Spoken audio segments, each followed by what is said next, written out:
My fingernails dug crescents into my palms as Thomas Whitmore's voice cut through the country club dining room, like a blade through silk.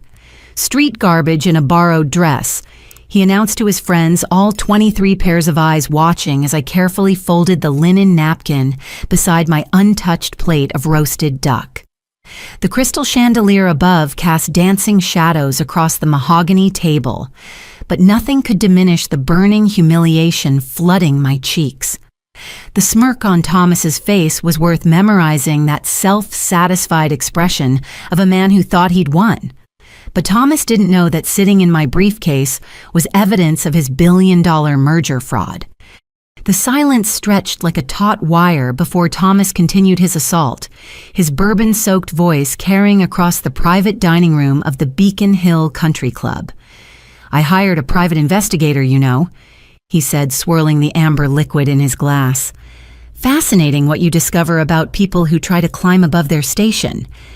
My stomach dropped as 23 faces turned toward me with renewed interest. These weren't just any dinner guests. These were Boston's elite power brokers, old money families whose names graced hospital wings and university buildings. The Cabot matriarch leaned forward in her pearls, while Judge Hartford adjusted his wire-rimmed glasses for a better view of the spectacle. "Kylie here grew up in a lovely little trailer park in Dayton, Ohio." Thomas announced, his words dripping with mock sympathy.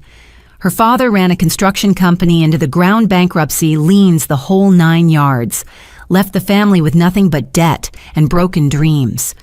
Heat flooded my face as murmurs rippled around the table. I caught Mrs. Pemberton whispering to her husband behind her jeweled hand, while the Ashworth twins pulled out their phones to discreetly record the social assassination unfolding before them. "But our Kylie here is resourceful," Thomas continued, relishing every word. "Worked 3 jobs through community college gas station, attendant, diner, waitress, and house cleaner. Can you imagine those hands that scrub toilets now trying to hold champagne flutes at charity galas?" My boyfriend Marcus sat frozen beside me, his face pale but his mouth firmly shut. Not once did he move to defend me or tell his father to stop. His silence cut deeper than any of Thomas's words. "She managed to transfer to Boston University on need-based aid," Thomas pressed on. "Full scholarship for underprivileged students. Quite the climb from Trailer Park to Beacon Hill, wouldn't you say?" Patricia Whitmore, Thomas's wife, finally spoke up from across the table. "Thomas, dear, perhaps we could—" "Oh, I'm not finished," he interrupted, holding up his hand. "The best part is how she thinks she belongs here now. Designer dress, probably rented for the occasion, trying to fit in with her betters." His laugh was cold and calculating. "Some people simply don't understand that breeding matters. You can dress up street garbage, but it's still garbage underneath." The room fell silent except for the gentle clink of someone setting down their water glass. I realized this wasn't spontaneous cruelty fueled by alcohol. This was a calculated, premeditated attack designed to humiliate me so thoroughly that I would disappear from Marcus's life forever. Thomas had orchestrated this entire dinner as a public execution of my character, using Boston's social elite as his willing audience. Dr. Williams from Massachusetts General shifted uncomfortably in his chair while the Beckworth sisters exchanged meaningful glances. These people would spread this story through every drawing room and yacht club, from Back Bay to Martha's Vineyard, before the weekend ended. As Thomas lifted his bourbon in a mock toast, his eyes gleaming with triumph, I made a decision that would change everything. I wouldn't run. I wouldn't cry. I would remember every word, every face, every detail of this moment, because someday, somehow, I would make sure Thomas Whitmore understood exactly what kind of mistake he'd just made. My chair scraped against the polished hardwood floor as I stood ignoring the collective intake of breath from the dinner guests. "Excuse me." I managed my voice steadier than I felt. "I need to freshen up." Walking through the country club's ornate hallways felt like moving underwater. Oil paintings of long-dead Brahmins stared down from gilded frames, their disapproving expressions mirroring the faces I'd left behind in the dining room. My heels clicked against marble floors that probably cost more than my father's annual income before his business collapsed. The ladies' powder room was empty, thank God. I gripped the marble vanity and stared at my reflection in the antique mirror. The woman looking back at me wore a navy blue cocktail dress I'd saved for months to afford, not rented as Thomas had suggested. My dark hair was pulled back in an elegant chignon that had taken me an hour to perfect. But all I could see now was what Thomas saw an imposter playing dress-up in a world where I didn't belong. I splashed cold water on my wrists, trying to calm the rage burning in my chest. The bathroom door opened with its characteristic squeak, and I quickly ducked into one of the private stalls, not ready to face whoever had entered. "Gregory, you worry too much," came Thomas's unmistakable voice from the hallway outside. "The environmental assessments are clean as a whistle." My blood froze. Gregory Harrison was Thomas's business partner, a nervous man with thinning hair who'd barely spoken during dinner. I pressed myself against the stall door, straining to hear their conversation through the powder room's open window. Those reports were supposed to be confidential. Gregory's voice carried a tremor of anxiety. "If anyone discovers what we've done with the soil contamination data, nobody's going to discover anything." Thomas interrupted with the confidence of a man accustomed to getting his way. "The Meridian Industries acquisition goes through next week exactly as planned. $300 million in inflated value thanks to our creative interpretation of those pesky environmental concerns." My hands trembled as I pulled out my phone, quickly activating the voice recorder. This was securities fraud on a massive scale, the kind of white-collar crime that destroyed retirement funds and pension plans. But the groundwater contamination alone should trigger a $200 million cleanup requirement, Gregory protested. "We're talking about heavy metals, industrial solvents, God knows what else from decades of improper disposal. If the EPA gets involved..." "The EPA won't get involved because they'll never see the real assessment reports," Thomas said with chilling matter-of-factness. "Our friends at Environmental Solutions, Inc. have provided us with beautifully sanitized documents that show minimal impact. Meanwhile, the actual contamination data sits safely in my private safe, where it will remain until long after we've closed this deal." I felt sick to my stomach. Meridian Industries was a manufacturing company with facilities across 3 states. Thousands of investors, including pension funds representing teachers, firefighters, and police officers, were planning to sink their retirement savings into what they believed was a clean, profitable acquisition. The pension funds alone represent over 400,000 individual investors. Gregory continued, his voice barely above a whisper. "If this deal collapses when the real environmental costs surface, then they should have done better due diligence." Thomas cut him off coldly. "I'm not running a charity here, Gregory. We're businessmen. Sometimes that means making difficult decisions." "Difficult decisions." Gregory's voice cracked. "Thomas, we're talking about people's life savings.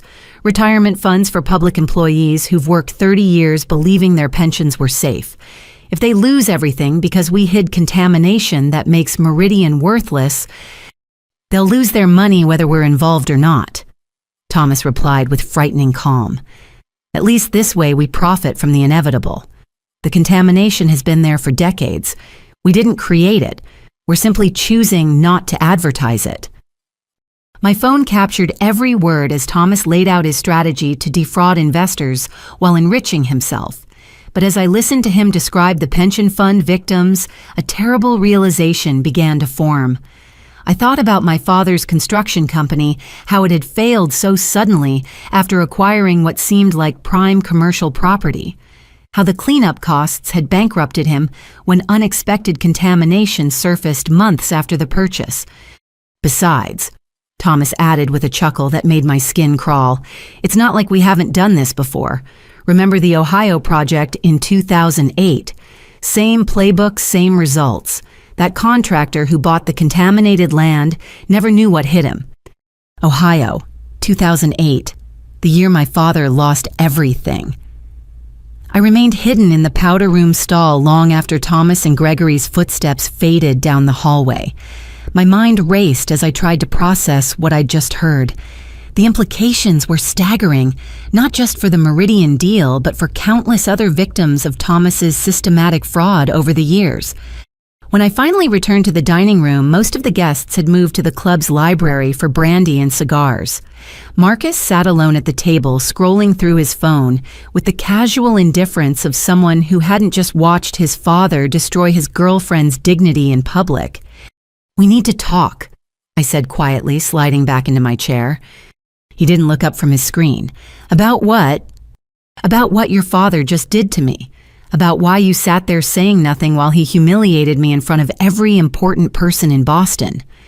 Marcus finally raised his eyes, and what I saw there chilled me more than his father's cruelty. There was no guilt, no remorse, no love, just cold calculation. "Maybe he has a point," Marcus said, his voice devoid of emotion. "Maybe you don't really belong in our world." The words hit me like a physical blow. "Our world, Marcus. We've been together for 18 months. You said you loved me. You talked about marriage, about building a life together. I said a lot of things." He set down his phone and looked at me directly for the first time since his father's attack. "But let's be honest, Kylie. You're a nice girl, but you're not exactly wife material for someone in my position." "Your position?" I struggled to keep my voice level. "What position is that exactly?"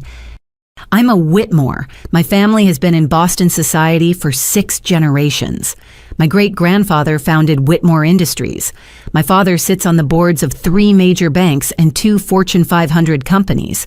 I can't just marry anyone I want." "So what was this? What were we?" The question came out as barely a whisper. Marcus had the grace to look slightly uncomfortable. "Look, you're smart, you're beautiful, and you're great in bed. We had fun. But fun doesn't translate into marriage, and you were naive if you thought otherwise." I stared at him, searching for any trace of the man I thought I'd known. The man who'd brought me soup when I was sick, who'd spent hours listening to me talk about my dreams of working in finance, who'd held me while I cried about missing my father. "There's something else." Marcus continued his tone, becoming almost businesslike. "My father asked me to keep track of certain things about your work, projects you were involved in, clients you mentioned, that sort of thing." My blood turned to ice. "What are you talking about?" "You work for Davidson and Associates. They handle a lot of deals that could potentially compete with Whitmore Industries. My father wanted to know if any conflicts of interest might arise. You were spying on me." The betrayal felt like a knife twisting in my chest. "I was protecting family interests," Marcus corrected. "You talked about your work all the time. The Henderson acquisition, the coastal capital, restructuring the pension fund, diversification projects. I simply passed along relevant information." I thought about all the intimate conversations we'd shared, all the times I'd confided in him about challenging projects at work, all the details I'd shared about client strategies and deal structures, information that could be worth millions to a competitor. "The Meridian deal," I said suddenly. "You told him about the Meridian deal." Marcus's pause was all the confirmation I needed. "That was business, Kylie. Nothing personal." "Nothing personal." I stood up so quickly, my chair nearly toppled over. "You used me. For 18 months, you used me to steal confidential information from my firm." "I wouldn't call it stealing," Marcus said calmly. "You volunteered the information freely. I just happened to find it useful." The casual cruelty in his voice was almost worse than his father's public humiliation. At least Thomas's attack had been openly hostile. Marcus's betrayal was surgical, precise, and utterly without remorse. "Did you ever care about me at all?" I asked, hating how vulnerable the question made me sound. Marcus considered this for a moment, then shrugged. "You were convenient. And like I said, we had fun. But let's not pretend this was some great love story, Kylie. People like you and people like me, we inhabit different worlds. Tonight was just a reminder of that reality." He stood up and straightened his jacket, preparing to join the other guests in the library. "My advice, accept that this was never going to work out. Take the lesson my father offered tonight and find someone more suited to your background. There are plenty of middle-class guys who would be thrilled to have you." As Marcus walked away, leaving me alone at the table, surrounded by the remnants of a dinner I'd never finished, I felt something cold and hard settle in my chest. It wasn't just heartbreak, it was determination. Both Whitmore men had underestimated me tonight. They'd shown me exactly who they were, and now I would show them exactly who I was. The recording on my phone contained evidence of securities fraud that could bring down Thomas's empire. And now I knew that Marcus had been feeding him insider information about my firm's deals, including potentially our work on competing bids for the very same Meridian Industries that Thomas was planning to acquire through fraud. Thomas wanted to play games with people's lives and fortunes. Marcus wanted to use and discard people like they were disposable. They were about to learn that some garbage burns empires down. My apartment in Cambridge felt like a sanctuary after the toxic atmosphere of the country club. I kicked off my heels and immediately went to my laptop, the recording from my phone already uploaded and saved in 3 different locations. The Whitmore men might have money and connections, but I had something they didn't evidence of their crimes. I brewed a pot of coffee and settled in for what I knew would be a long night of research. The name Meridian Industries had been familiar when I first heard it, and now I needed to figure out why. My firm's client database required several security clearances to access from home, but as a senior analyst, I had the necessary permissions. As I scrolled through active projects, my heart began to pound. There it was, Meridian Industries acquisition file number M2024-473. The lead advisor listed was Sarah Davidson, my boss, and the founding partner of Davidson & Associates. The acquiring entity was Coastal Capital Group, one of our most important institutional clients. I opened the project files and felt my blood pressure spike as I read the details. For the past 4 months, our firm had been working around the clock to structure a legitimate bid for Meridian Industries. Sarah had assembled a team of environmental lawyers, forensic accountants, and industrial specialists to conduct the most thorough due diligence possible. Every contamination report, every environmental impact study, every regulatory filing had been scrutinized to determine Meridian's true value. According to our analysis, Meridian was worth approximately $420 million, assuming proper environmental cleanup and regulatory compliance. Our bid reflected this realistic valuation, accounting for estimated remediation costs of nearly $200 million based on preliminary soil and groundwater testing. But Thomas's fraudulent bid, if Gregory's numbers were accurate, valued Meridian at over $700 million by completely ignoring the environmental liabilities. Not only was this securities fraud, but it would also guarantee that Thomas's bid would be accepted over our legitimate offer. I pulled up the project timeline and felt sick. The Meridian board was scheduled to make their final decision on competing bids in exactly 5 days. Thomas wasn't just committing fraud, he was using insider information from Marcus to outmaneuver my firm's honest work. My phone buzzed with a text from Sarah. Team meeting tomorrow at 7 a.m. Meridian decision expected sooner than anticipated. Need all hands on deck. I stared at the message, realizing the impossible position I was now in. If I revealed what I knew about Thomas's fraud, I'd have to explain how I obtained the information, which could expose the fact that Marcus had been feeding confidential details about our bid strategy to a competitor for months.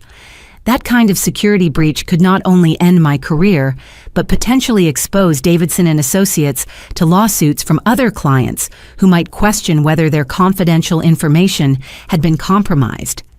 But if I stayed silent, thousands of innocent investors would lose their life savings when Thomas's artificially inflated deal inevitably collapsed under the weight of massive environmental cleanup costs. I opened a new browser window and began researching Thomas Whitmore's business history, looking for patterns that might help me understand the full scope of his operations. What I found made me feel physically ill. Whitmore Industries had been involved in at least 12 major acquisitions over the past 15 years, and every single one followed a similar pattern. Thomas would acquire properties or companies with hidden environmental problems, conceal the contamination through falsified reports, then resell at inflated prices to unsuspecting buyers. When the environmental costs eventually surfaced, the buyers faced financial ruin, while Thomas profited from insurance settlements and tax write-offs on the failed investments. The Ohio project Gregory had mentioned, I found it buried in a trade publication article from 2009. Whitmore Industries had sold contaminated commercial property in Dayton to a local construction company that went bankrupt within 18 months when EPA testing revealed soil contamination, requiring $23 million in cleanup costs. My father's construction company had been based in Dayton. The timeline matched perfectly.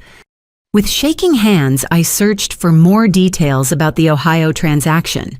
The construction company that had purchased the contaminated property was called Morrison Building Solutions.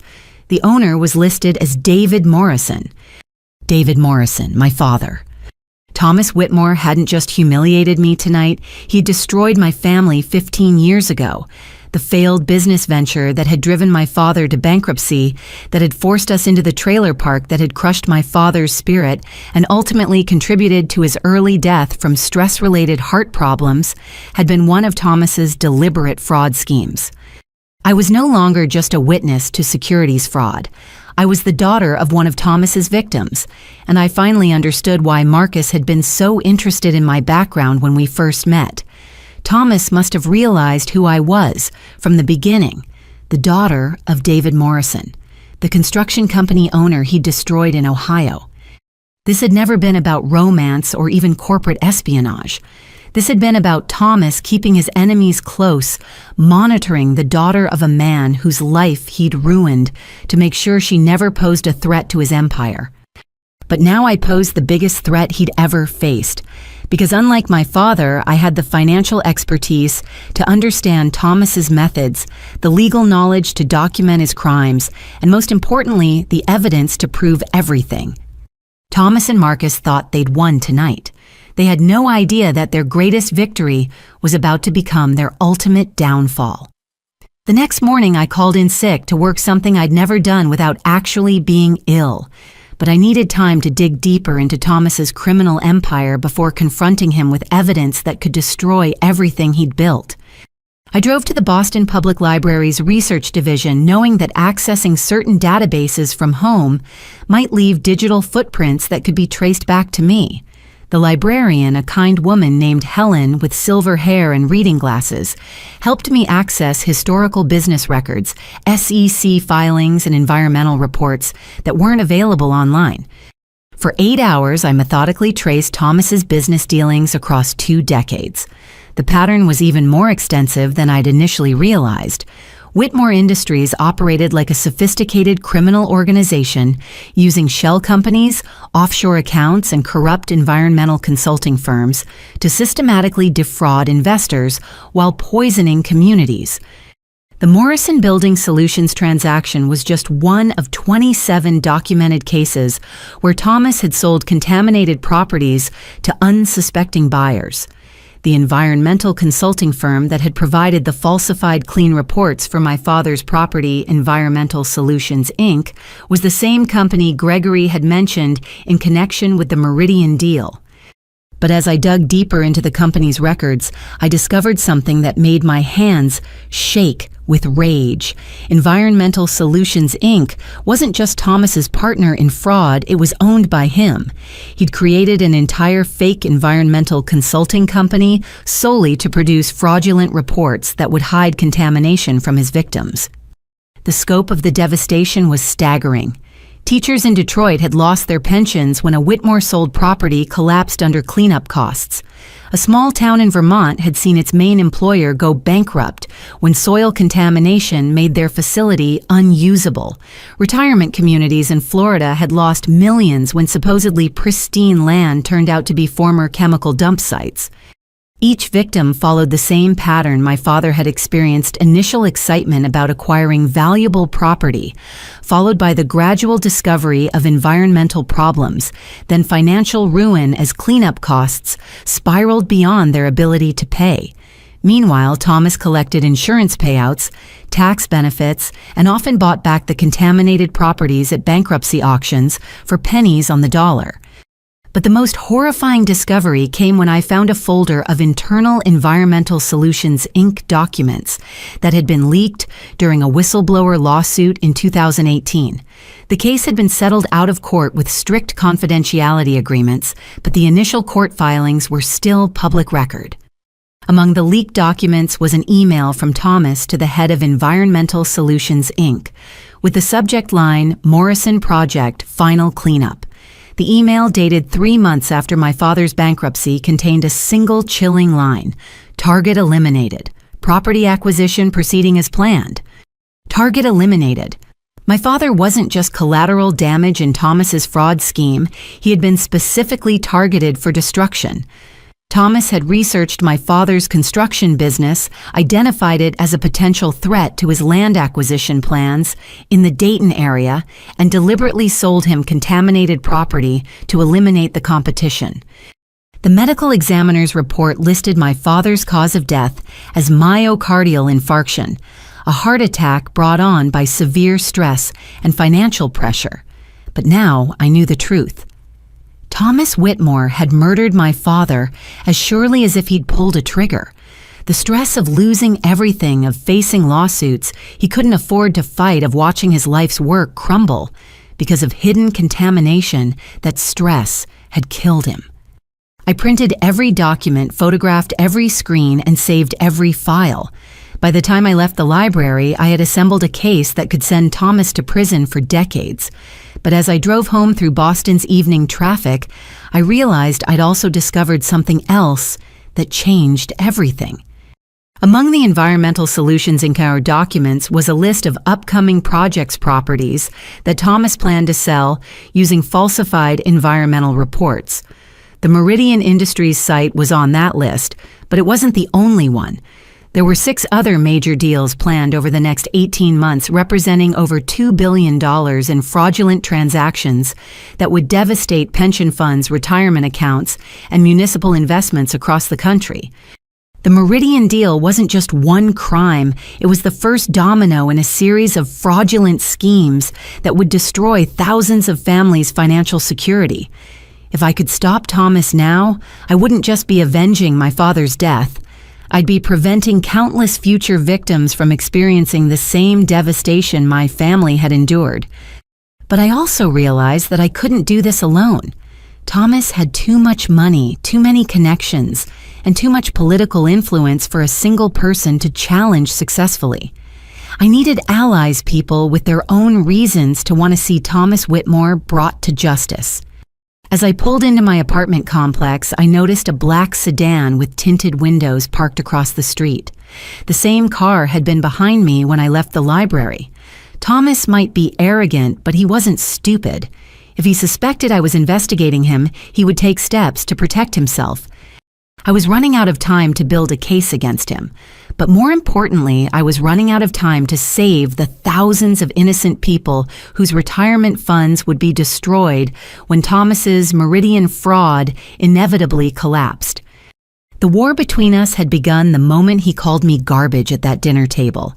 But now I understood that this wasn't just about personal revenge, it was about justice for every family Thomas had destroyed, starting with my own. Sunday morning brought an unexpected phone call that changed everything. I was reviewing my research files when my phone rang, displaying an unknown Boston area code. Is this Kylie Morrison? The voice was female, nervous, and vaguely familiar. Yes, who is this? This is Patricia Whitmore. We need to talk. I nearly dropped the phone. Mrs. Whitmore, I don't think... Please, she interrupted. I know what my husband said to you Friday night was inexcusable, but there are things you need to know about Thomas that go far beyond dinner party cruelty. Can you meet me somewhere private? An hour later, I sat across from Patricia in a small coffee shop in Brookline, far from the social circles where she might be recognized. Without her designer gown and jewelry, she looked older, more fragile, and utterly exhausted. I've been married to Thomas for 25 years. She began her hands wrapped around a coffee cup for warmth despite the mild weather. When I married him, I thought he was an honorable businessman who'd built his fortune through hard work and intelligence. What changed? I asked carefully. Patricia's laugh was bitter. Nothing changed. I just gradually discovered who he really was. The first hint came about 5 years into our marriage when I found documents in his home office environmental reports that had been altered. When I asked him about them, he told me I was misunderstanding technical language. She reached into her purse and pulled out a thick envelope. But I'm not stupid, Kylie. I have a master's degree in environmental science from MIT. I know what soil contamination reports look like, and I know when they've been falsified. My heart began to race. You've been documenting his crimes. For 15 years, Patricia confirmed. Every forged document I could copy, every suspicious conversation I could record, every meeting with corrupt officials I could photograph. I've been building a case against my own husband because I couldn't live with the knowledge of what he was doing to innocent people. She slid the envelope across the table. But I never had the financial expertise to understand the full scope of his operations. I knew he was committing fraud, but I didn't understand the securities law violations, the pension fund implications, the systematic nature of his schemes. I opened the envelope with trembling hands. Inside were hundreds of photographs of documents, USB drives containing audio recordings and detailed notes spanning years of Thomas's criminal activities. This wasn't just evidence, it was a complete roadmap of his entire fraudulent empire. Why didn't you go to the authorities? I asked. Patricia's expression darkened. Because Thomas isn't just a businessman, he's a predator who protects himself by destroying anyone who threatens him. Our prenuptial agreement leaves me with nothing if I divorce him. No money, no property, no security. And he's made it clear that if I ever betrayed him, he would ensure I faced criminal charges as an accomplice. But you weren't an accomplice. You were documenting evidence. Try explaining that to a jury when Thomas's lawyers present forged documents showing that I helped plan his schemes. He's created fake email accounts in my name, falsified financial records showing payments to me from his shell companies, even manufactured evidence that I was the one who contacted Environmental Solutions, Inc. about falsifying reports. The sophistication of Thomas's protection scheme was breathtaking. He hadn't just committed crimes, he'd built an entire system to frame his own wife if she ever tried to expose him. So why are you coming to me now? I asked. Patricia's eyes filled with tears. Because Friday night, when I watched him destroy you in front of all those people, I realized I couldn't stay silent anymore. You remind me of myself 25 years ago, intelligent, ambitious, believing that good people could build honest lives. Thomas crushed that idealism in me, but he hasn't crushed it in you yet. She leaned forward, her voice dropping to a whisper. And because I know who your father was, David Morrison. Thomas didn't just sell him contaminated land, Kylie. He targeted your father specifically because Morrison Building Solutions was planning to bid on the same municipal contracts Thomas wanted. Your father's death wasn't collateral damage, it was murder by financial warfare. The coffee shop seemed to spin around me. You knew all this time, you knew Thomas killed my father. I found the targeting documents in his files 3 years after it happened. By then, the statute of limitations had passed for most of the charges, and I had no way to contact you without exposing myself. But I've been waiting for an opportunity to make things right. Patricia reached across the table and grasped my hand. I can't bring your father back, Kylie, but I can help you make sure Thomas never destroys another family. The evidence in that envelope includes everything you need to prove the Meridian fraud, plus documentation of 23 other schemes spanning 15 years, including the Morrison Building Solutions transaction. Every document, every email, every forged report that led to your father's bankruptcy, plus the insurance fraud Thomas committed afterwards when he bought back the contaminated property and claimed environmental remediation costs he never actually paid. I stared at the envelope, understanding that it contained not just evidence of crimes, but proof of my father's murder and the systematic destruction of countless innocent families. "There's something else," Patricia continued. "Thomas doesn't know about your investigation yet, but he's suspicious. Marcus told him about your relationship ending, and Thomas is paranoid enough to assume you might cause problems. He's planning to have you fired from Davidson and Associates by claiming you leaked confidential information to competitors. He can't prove that because it isn't true." Patricia's smile was grim. "Thomas doesn't need proof, Kylie. He manufactures it. Just like he manufactured evidence against me as insurance. Right now, his people are creating fake email accounts, falsified transaction records, and forged communications that will make it appear you've been selling insider information for months." The trap was already being set. Thomas wasn't just protecting himself from my potential investigation, he was actively working to destroy my credibility before I could expose his crimes. "How much time do I have?" I asked. "The Meridian board meets Wednesday to finalize the acquisition.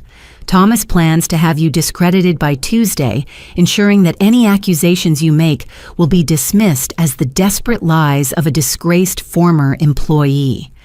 I looked at the evidence Patricia had gathered, understanding that it represented my only chance to stop Thomas before he destroyed both my career and the financial security of thousands of innocent investors. "Will you testify?" I asked.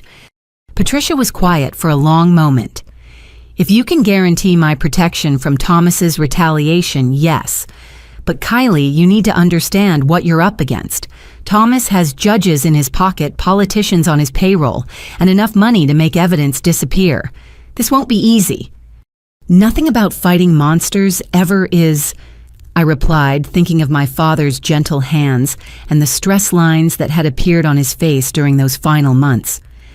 "But some fights are worth having regardless of the cost." As we left the coffee shop, Patricia handed me a final envelope.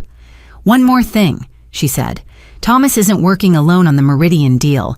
His business partner, Gregory Harrison, is being blackmailed into cooperation. If you can find a way to approach Gregory safely, you might find another ally in this fight." I drove home with evidence that could bring down a criminal empire, but also with the knowledge that I was now in a race against time. Thomas was already moving to destroy my credibility, and I had less than 72 hours to build a case strong enough to survive his counterattack. The war had escalated beyond personal revenge. This was now about justice for every family Thomas had destroyed, protection for every future victim, and ensuring that my father's death would finally have meaning. Some garbage burns empires down. Thomas was about to learn exactly how hot that fire could burn. Monday morning arrived with the kind of autumn crispness that usually filled me with optimism. Instead, I felt like I was walking into a minefield as I entered the offices of Davidson and Associates. The evidence Patricia had given me was safely stored in a bank security deposit box, but I knew Thomas's counterattack was already in motion. My assistant Jennifer looked unusually nervous when I arrived. "Kylie, Sarah wants to see you in her office immediately." She seemed upset.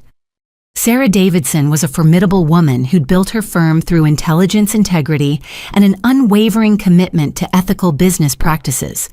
At 62, she was one of the most respected financial advisors in Boston, known for her meticulous attention to detail and her refusal to compromise her principles for profit. "Close the door," she said as I entered her corner office overlooking the harbor. Her expression was grimmer than I'd ever seen it. "Sarah, if this is about taking Friday off—" "It's not about Friday," she interrupted, turning her computer monitor toward me. "It's about this." On the screen was an email thread that made my blood run cold. The messages appeared to be from my corporate email address sent to an account labeled kmorrison.consulting@eggmail.com. The emails contained detailed information about Davidson and Associates' client strategies, including confidential details about the Meridian Industries bid. "That's not my email address," I said immediately. "I don't have a consulting business, and I've never sent confidential client information to anyone." The IT department confirmed these emails originated from your workstation, Sarah replied coldly. The metadata shows they were sent during regular business hours over the past 3 months. The consulting account has received payments totaling $47,000 from accounts linked to foreign investment firms. I stared at the screen in horror. The emails were perfectly crafted to look like insider trading communications, complete with details only someone with access to our client files could know. But the writing style was subtly different from mine, and the information was arranged in ways that suggested someone was reconstructing conversations rather than reporting them firsthand. Sarah, this is fabricated. Someone is trying to frame me. The evidence suggests otherwise. Sarah opened another folder on her computer. These are bank records showing deposits into an account linked to that consulting email address. The deposits correspond exactly with the dates of major client announcements that would have been valuable to competitors. What account? I've never opened any consulting account. The account was opened 3 months ago with your social security number and driver's license information. The signature on the banking documents matches your employment records. Thomas's reach was even more sophisticated than I'd imagined. He hadn't just forged emails, he'd created an entire false financial trail, complete with bank account signatures and transaction records that would be almost impossible to disprove without extensive forensic analysis. This is identity theft and fraud, I said desperately. Someone has stolen my personal information to create false evidence against me. Sarah's expression softened slightly. Kylie, I've known you for 3 years. This doesn't match your character or your work ethic, but the evidence is overwhelming and we have a fiduciary responsibility to our clients. If you've been leaking confidential information, it could expose the firm to massive liability claims. Who brought this to your attention? I asked, though I already knew the answer. We received an anonymous tip Friday evening, someone claiming to be a concerned party who discovered evidence of insider trading. The information was too detailed and too well documented to ignore. Friday evening, hours after Thomas's dinner party attack, he'd already begun implementing his plan to destroy my professional reputation. Sarah, I need you to listen to me very carefully, I said, sitting forward in my chair. I'm being framed by someone with extensive resources and criminal connections. The Meridian Industries deal we're working on involves securities fraud at the highest levels, and I've stumbled onto evidence that could expose a billion-dollar criminal enterprise. That's a very serious accusation, Kylie. I have documentation proving that the competing bid for Meridian is based on falsified environmental reports designed to hide massive contamination costs. The fraud involves forged government assessments, bribery of regulatory officials, and systematic deception of pension fund investors. Sarah studied my face carefully. Do you have proof of these allegations? Yes, but if I'm fired for alleged insider trading, any evidence I present will be dismissed as the desperate fabrication of a disgraced employee. That's exactly why this frame-up was designed to happen before Wednesday's board meeting. The Meridian board meeting. Sarah's eyebrows rose. How did you know that was moved up to Wednesday? That information was confidential. I realized I'd made a mistake.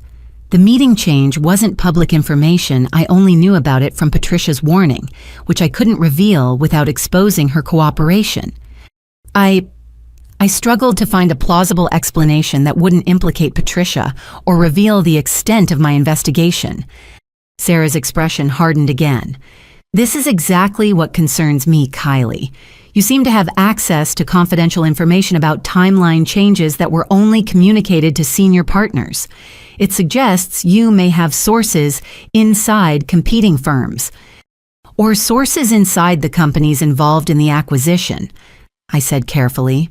Sarah, what if I could prove that the environmental assessments in the competing Meridian bid are fraudulent? What if I could show you evidence that the other bidders are committing securities fraud on a massive scale?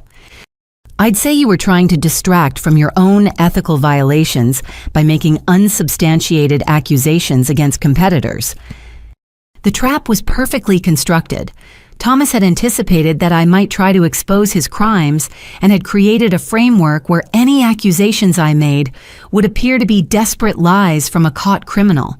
My credibility was already destroyed in Sarah's eyes. "I'm suspending you pending a full investigation," Sarah announced. "Security will escort you out of the building and your access to all firm resources is immediately revoked. If the investigation confirms insider trading, we'll terminate your employment and refer the matter to federal authorities." "Sarah, please. Give me 48 hours to prove my innocence. Let me show you evidence of the real crimes being committed here." "Evidence you claim to have obtained through legitimate means despite being framed by a criminal enterprise."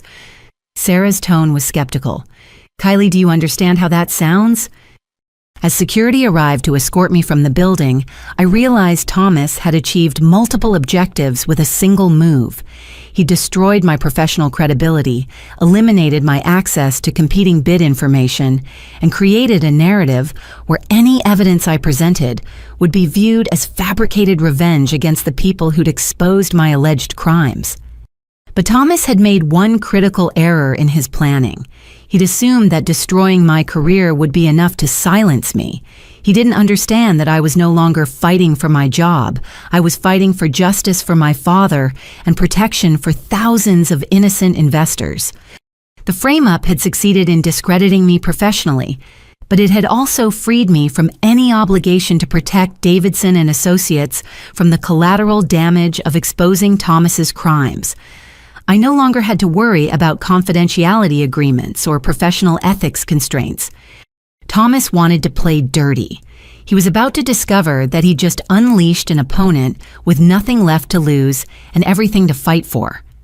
Tuesday morning found me sitting in a downtown Boston diner, staring at a cup of coffee that had grown cold while I tried to figure out my next move. With my professional credibility destroyed and my access to resources eliminated, I felt like David facing Goliath without even a slingshot.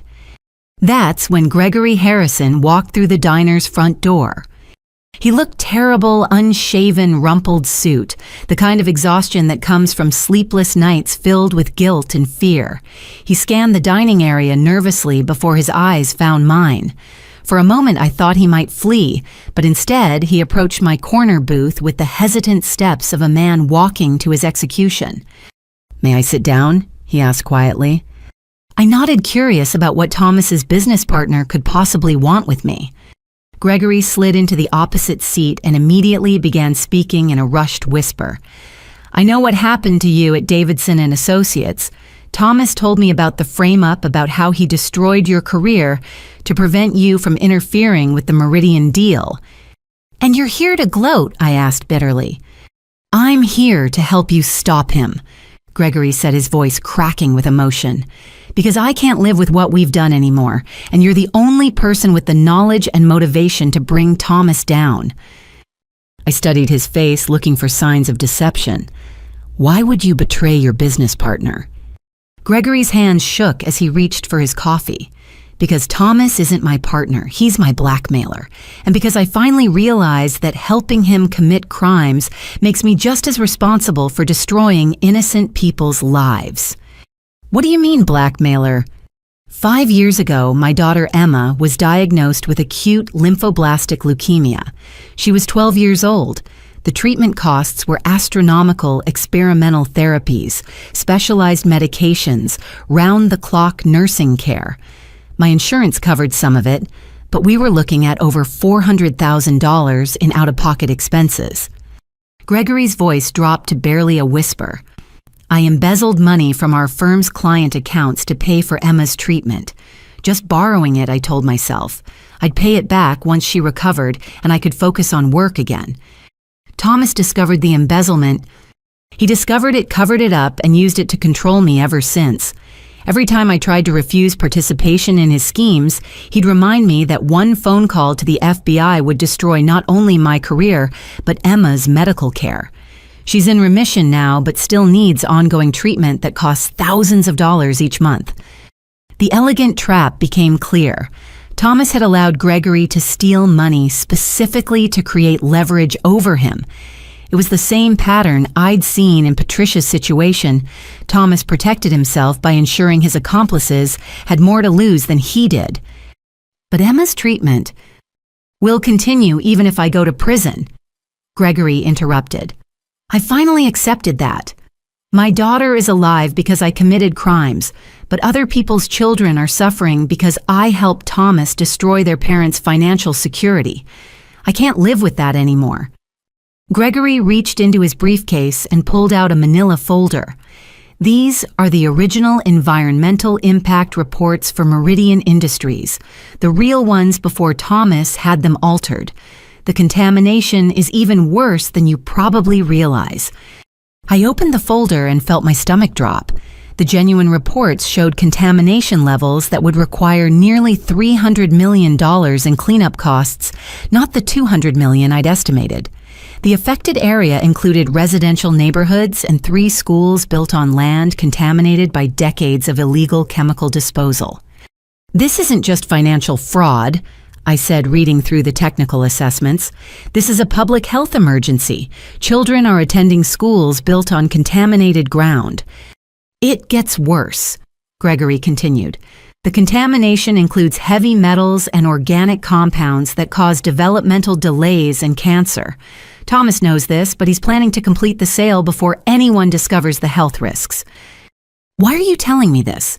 Why not go directly to the authorities? Gregory's expression was grim. Because I tried. Last month, I contacted the SEC's Boston office to report the securities fraud.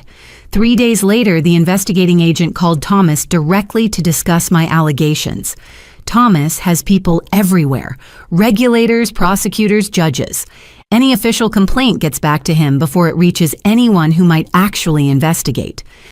So how do we stop him? You still have credibility with one group of people who can't be bought, Gregory said. The media. Investigative journalists who specialize in financial crimes. If we can get irrefutable evidence to the right reporters, Thomas won't be able to suppress the story through political connections.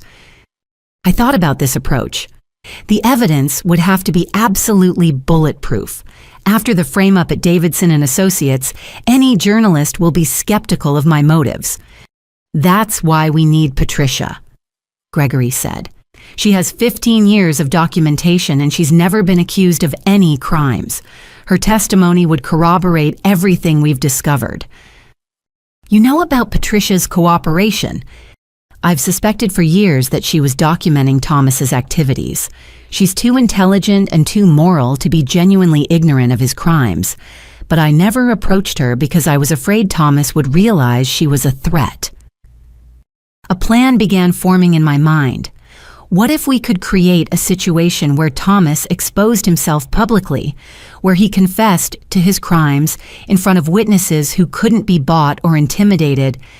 How would we manage that? I smiled grimly, thinking about the country club dinner where this all began. By giving Thomas exactly what he wants, the opportunity to humiliate his enemies in front of an audience. His arrogance is his weakness. If we can create the right circumstances, he'll incriminate himself because he won't be able to resist bragging about his victories. Gregory considered this. The Meridian closing dinner is tomorrow night. Thomas is hosting a celebration at the Beacon Hill Country Club for all the major investors and political figures involved in the deal. He's planning to announce the successful acquisition and take credit for structuring the most profitable environmental acquisition in Massachusetts history. Perfect, I said. Thomas's greatest triumph will become his confession. But we'll need more than Patricia's documentation and your testimony. We'll need real-time evidence of him admitting to the crimes. What do you have in mind? Something that will ensure Thomas's own words destroy his empire. I replied, thinking of the recording device I'd used to capture his conversation with Gregory, and something that will finally give my father justice. As we left the diner, I realized that Thomas's greatest mistake hadn't been underestimating me. It had been creating so many victims that eventually some of them would find each other and fight back together. Tomorrow night at the same country club where he'd called me garbage, Thomas Whitmore would learn the true meaning of that phrase. Some garbage burns empires down, and his empire was about to go up in flames. That evening, I met Patricia and Gregory at a law office in Cambridge, far from the downtown legal district where Thomas might have informants. The attorney Rachel Chen specialized in whistleblower protection and financial crimes. More importantly, she had no connections to Boston's old money establishment and no reason to protect Thomas's interests. "What you're describing is a RICO case," Rachel said after reviewing the evidence we'd assembled. "Racketeering, conspiracy, securities, fraud, environmental crimes, and potentially murder charges if we can prove the connection between the environmental fraud and your father's death." "Can we build a case strong enough to guarantee conviction?" I asked. "The evidence is extensive, but there's a problem," Rachel admitted. "Thomas has been smart about compartmentalizing his operations. The forged documents come from shell companies. The bribery payments are routed through offshore accounts, and most of the direct communications are between Thomas and people who are either dead or too compromised to testify." "What about the Meridian deal?" Gregory asked. "That's happening in real time. We can document the fraud as it occurs." "That's our best opportunity," Rachel agreed. "But we need more than just evidence of this single crime. We need Thomas to admit to the broader conspiracy to reveal the scope of his operations in a way that can't be dismissed as isolated incidents." Patricia leaned forward. "I've been thinking about that. Thomas has one weakness that we haven't fully exploited: his need to be recognized as the smartest person in the room. He can't resist explaining his strategies when he thinks he's won." "The closing dinner tomorrow night," I said, understanding her direction. "If we can get him talking about his methods in front of the right audience—" "It won't just be any audience," Patricia continued. "Thomas has invited federal regulators, state environmental officials, and pension fund managers to celebrate the Meridian acquisition. If he confesses to fraud in front of those people, they'll have a legal obligation to report it." Rachel nodded slowly. "That could work, but only if we can record the confession and ensure it's admissible in court. Any evidence obtained through illegal surveillance would be inadmissible." "What if the recording devices were placed by someone with legitimate access to the venue?" I asked. "That would depend on the specific circumstances," Rachel replied carefully. "If a participant in the conversation consents to recording, it's generally legal in Massachusetts." I thought about the country club's layout, remembering the private dining room where Thomas had humiliated me. Patricia, as Thomas's wife, you'd have legitimate access to the venue ahead of time, right? "Yes, I'm hosting the dinner with him. I have complete access to set up decorations, arrange seating coordinate with the catering staff." "And Gregory, you're attending as Thomas's business partner." "Unfortunately, yes. He wants me there to answer technical questions about the environmental assessments if any of the regulators get curious." A plan crystallized in my mind. What if we could create a situation where Thomas feels compelled to defend his methods, where he's so confident in his victory that he explains exactly how he's been committing fraud for years? "How?" Rachel asked. "By putting him in a room with his victims," I said. "People he thinks he's destroyed who suddenly reappear to challenge him. His arrogance won't let him walk away from that confrontation." Patricia's eyes widened with understanding. "You're planning to attend the dinner?" "Not attend," I corrected. "Crash. Thomas will have security to keep out uninvited guests, but he won't be able to resist the opportunity to humiliate me again in front of federal officials, especially if I arrive with accusations he thinks he can easily discredit." "That's incredibly dangerous," Gregory protested. "Thomas has already destroyed your career. If you confront him publicly without irrefutable proof, he could have you arrested for trespassing harassment or worse." "He could," I agreed, "but he won't. Because Thomas's greatest weakness is his ego. He'll want to defeat me publicly to demonstrate his power over someone who dared to challenge him. And when he does, he'll reveal more than he intends." Rachel looked concerned. "This plan requires Thomas to incriminate himself voluntarily. That's a significant gamble. It's not a gamble if we understand his psychology, Patricia said thoughtfully. Thomas genuinely believes he's superior to everyone around him. When he feels threatened, he doesn't retreat. He attacks by demonstrating his intellectual dominance. If Kylie challenges him with partial accusations, he'll respond by explaining why she's wrong, and in doing so, he'll reveal the full scope of his crimes. What if he just has me thrown out? I asked.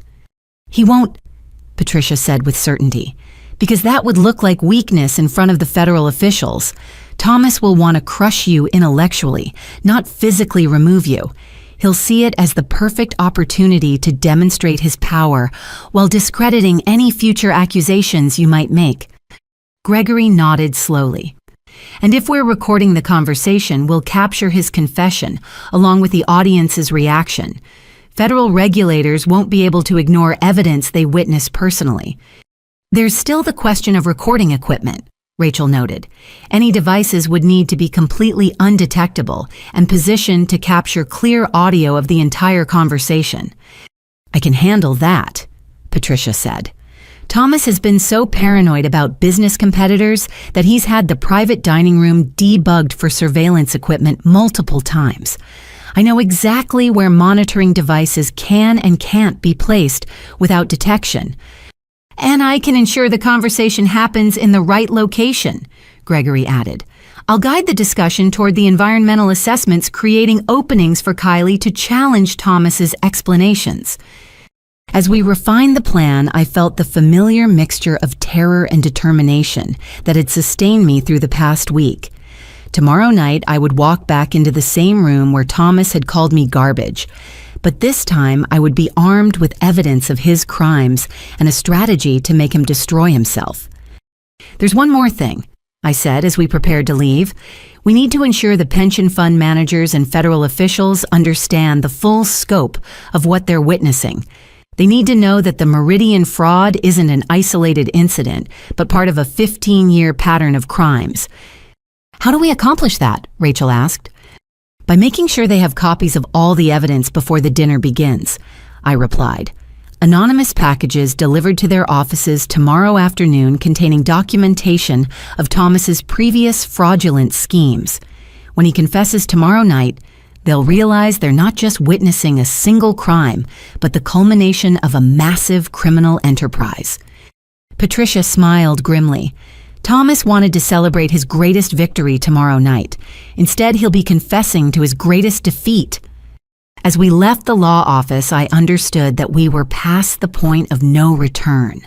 Tomorrow night would either bring justice for my father and protection for thousands of future victims, or it would complete Thomas's destruction of everyone who dared to oppose him.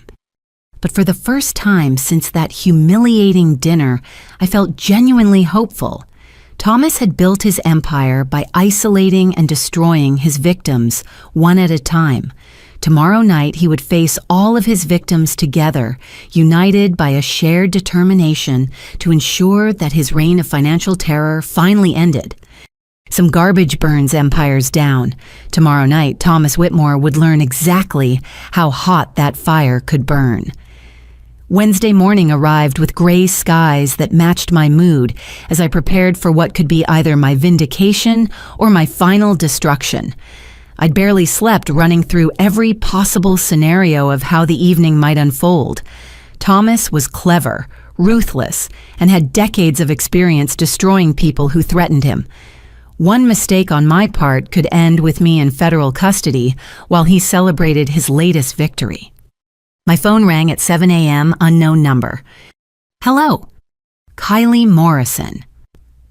The voice was official clipped. This is Agent Daniel Rodriguez, FBI Financial Crimes Division. We need you to come in for questioning immediately regarding allegations of securities fraud and corporate espionage. My blood turned to ice. I'm sorry, what allegations? We've received evidence that you've been selling confidential client information to foreign competitors and engaging in insider trading related to the Meridian Industries acquisition. There's a federal warrant for your arrest. Thomas had escalated beyond professional destruction. He was using his political connections to have me arrested before tonight's confrontation. Agent Rodriguez, I think there's been a misunderstanding. I can explain. Ma'am, you need to understand the seriousness of these charges. Wire fraud, violation of the Economic Espionage Act, conspiracy to defraud investors. You're looking at 20 years in federal prison if convicted. 20 years. For crimes I'd never committed based on evidence Thomas had manufactured. Can I at least call my attorney? You can call your attorney from federal custody. We're en route to your location now. I hung up and immediately called Rachel Chen.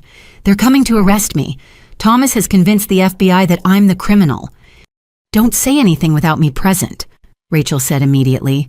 I'll meet you at the federal building. This is exactly what we anticipated, Thomas using law enforcement as a weapon to silence his opponents. Through my apartment window, I could see black SUVs pulling into the parking lot. Federal agents in tactical gear were already surrounding the building. Thomas hadn't just called in a favor, he'd convinced the FBI that I was a dangerous criminal requiring a full tactical response. The knock on my door was polite but firm.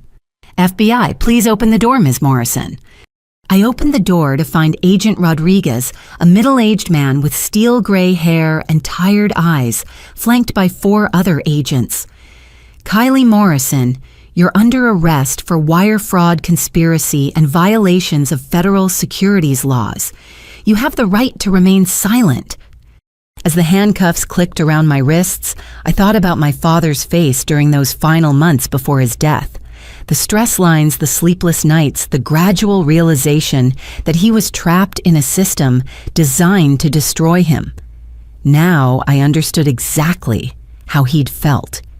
The federal building's holding cells were clean but cold, filled with the kind of fluorescent lighting that made everyone look guilty. I sat on a metal bench for 3 hours before Rachel arrived with a legal pad and a grim expression. The charges are extensive, she said, sliding documents through the cell's slot. Wire fraud, computer crimes, violation of the Economic Espionage Act, conspiracy to defraud investors. But here's the interesting part. The evidence against you is almost too perfect. What do you mean? The digital forensics show that the incriminating emails were sent from your workstation, but the metadata indicates they were composed using software you don't have installed on your computer. The bank records show deposits into an account opened with your social security number, but the signature analysis reveals subtle differences that suggest forgery. Can we prove it's fabricated? With time, yes. But that's exactly what Thomas is counting on, keeping you in custody until after the Meridian deal closes. By the time we can prove your innocence, the fraud will be complete and thousands of investors will have lost their retirement savings. I slumped against the cold concrete wall. So he wins. After everything we've discovered, after all the evidence we've gathered, Thomas still manages to silence me at the crucial moment. Not necessarily, Rachel said, lowering her voice.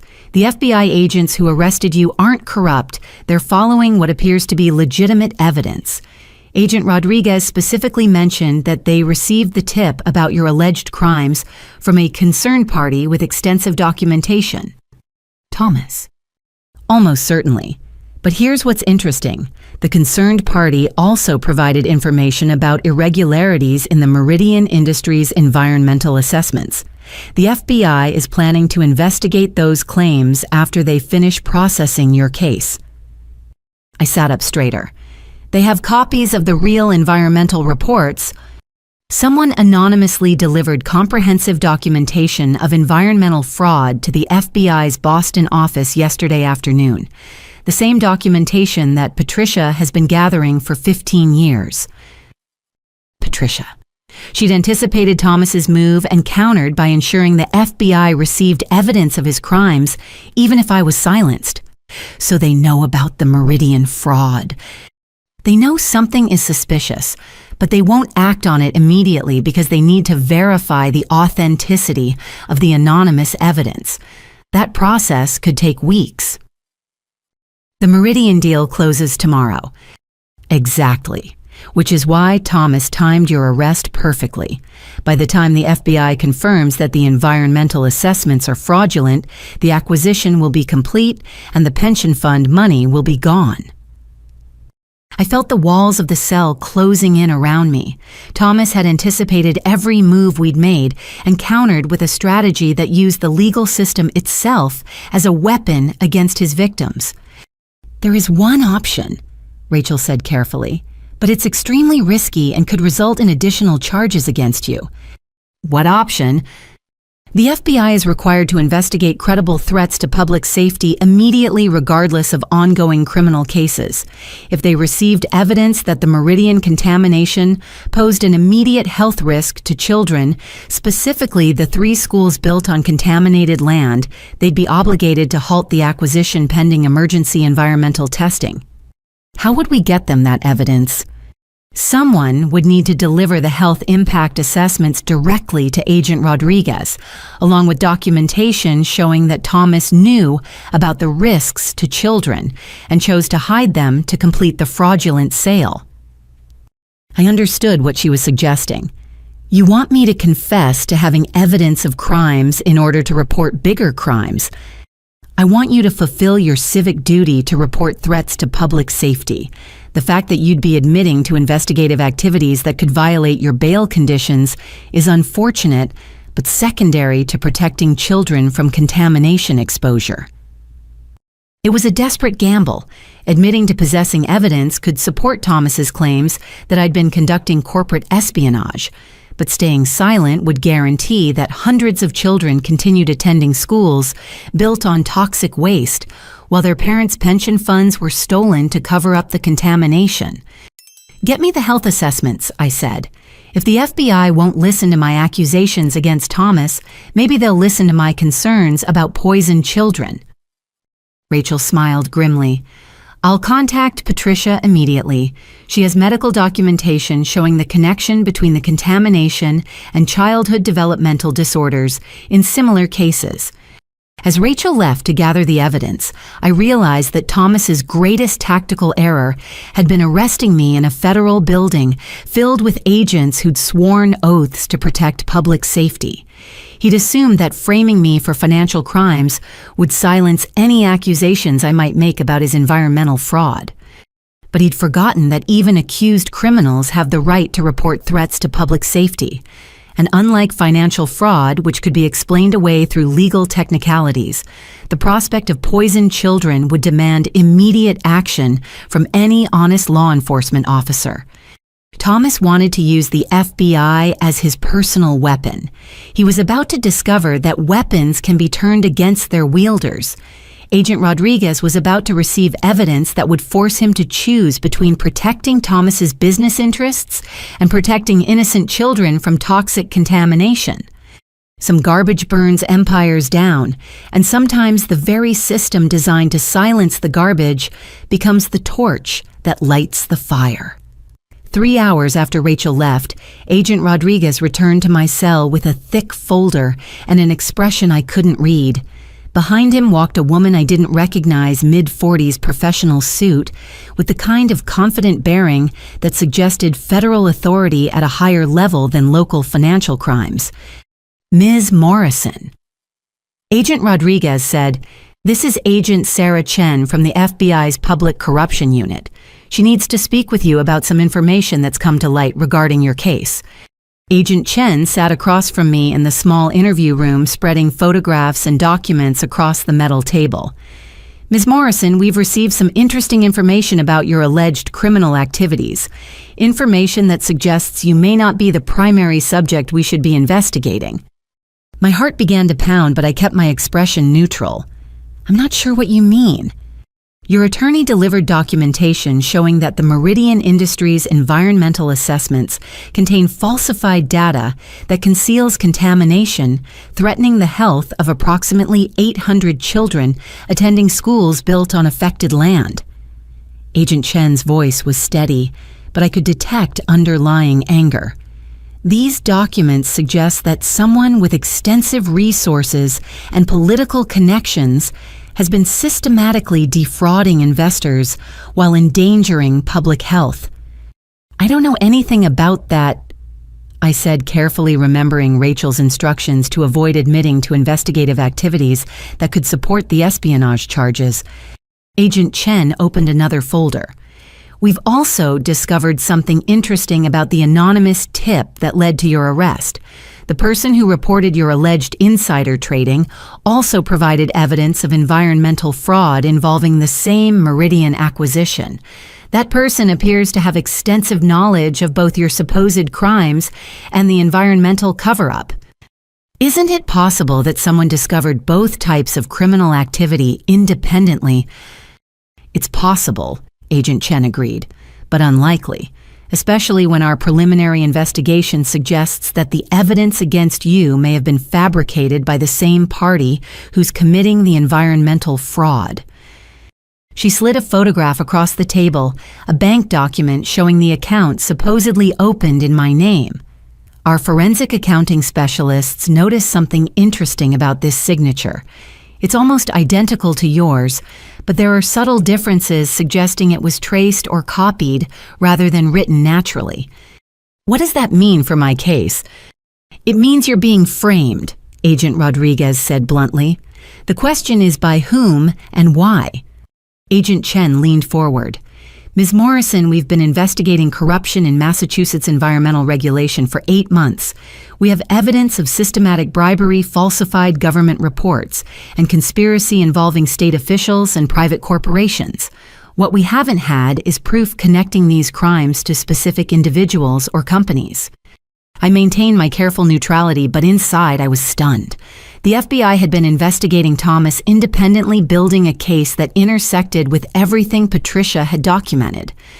Your arrest yesterday was supposed to be routine processing of a financial crimes case, Agent Rodriguez continued.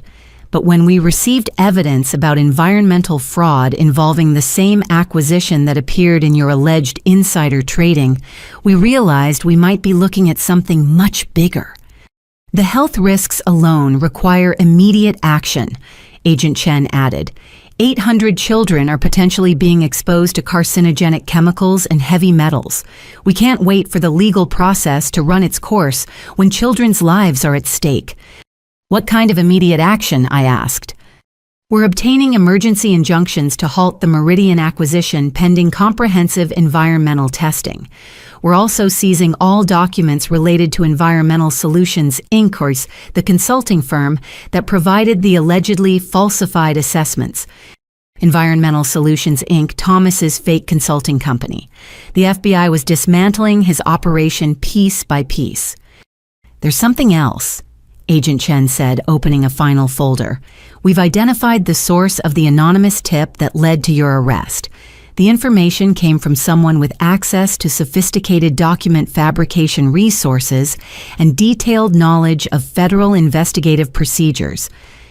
She showed me a communication log that made my pulse race.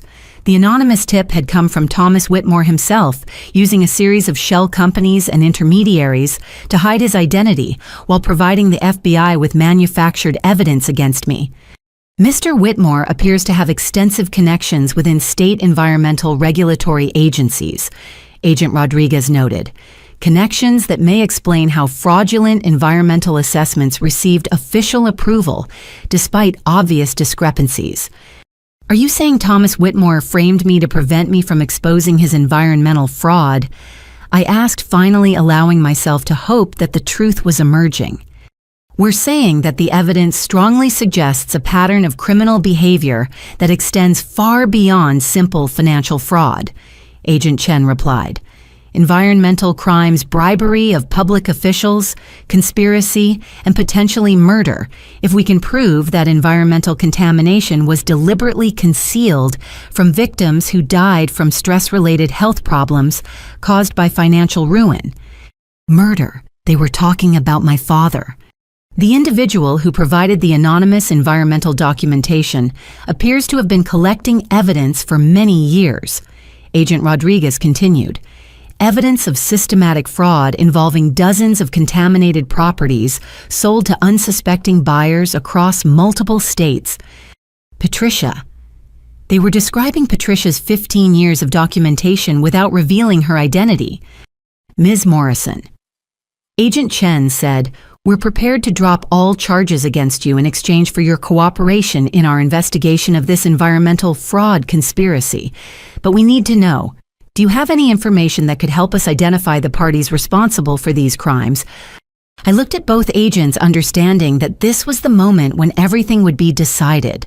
I could continue maintaining my innocence and hope the fabricated evidence against me would eventually be disproven.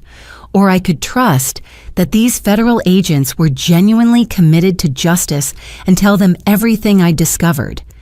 "I need to speak with my attorney," I said finally. "Of course," Agent Chen agreed. "But Ms. Morrison, I want you to understand something. Thomas Whitmore isn't just committing financial fraud, he's poisoning children and destroying families. If you have information that could stop him, those children's health may depend on your decision." As the agents left me alone in the interview room, I realized that Thomas's greatest mistake had been using the FBI to frame me. He'd assumed that federal agents were as corrupt as the state officials he'd been bribing for years. Instead, he'd delivered evidence of his own crimes directly to honest investigators who were already building a case against him. The hunter had become the hunted. Thomas thought he was using law enforcement as a weapon against me, but he'd actually armed his enemies with the tools they needed to destroy his empire. Patricia had been working with the FBI for months, not just documenting Thomas's crimes, but actively cooperating with a federal investigation. My arrest wasn't a defeat. It was the final piece of evidence the FBI needed to prove that Thomas was systematically eliminating threats to his criminal enterprise. When Rachel returned, I would tell her everything, not because I trusted the system, but because I finally understood that the system included people like Agent Chen and Agent Rodriguez federal officers who cared more about protecting children than protecting corrupt businessmen with political connections. Thomas had wanted to silence me by framing me for his crimes. Instead, he'd given me federal protection and a platform to expose the full scope of his criminal empire. Some garbage burns empires down, and Thomas had just handed me the matches. Agent Chen returned that afternoon with news that changed everything we thought we knew about the Meridian Industries contamination. She carried classified folders marked with Department of Homeland Security seals, and her expression was grimmer than I'd seen from any federal agent. "Ms. Morrison, we need to discuss the true nature of the contamination at the Meridian site." She began setting the folders on the interview room table. "What we've discovered goes far beyond industrial pollution or even environmental fraud. We're dealing with a national security issue." "National security?" I asked, confused. Agent Rodriguez joined us, closing the door behind him. "Our environmental specialists have analyzed soil samples from the Meridian property. The contamination includes chemical compounds that were never used in commercial manufacturing. These are substances that were only produced during classified military research programs in the 1980s. My stomach dropped. "What kind of military research?" "Chemical weapons testing," Agent Chen said quietly.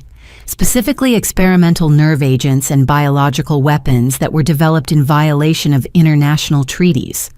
The Meridian site was used as a testing ground for weapons that were supposed to have been destroyed decades ago. The implications hit me like a physical blow. The children attending those schools are being exposed to some of the most toxic substances ever created," Agent Rodriguez confirmed.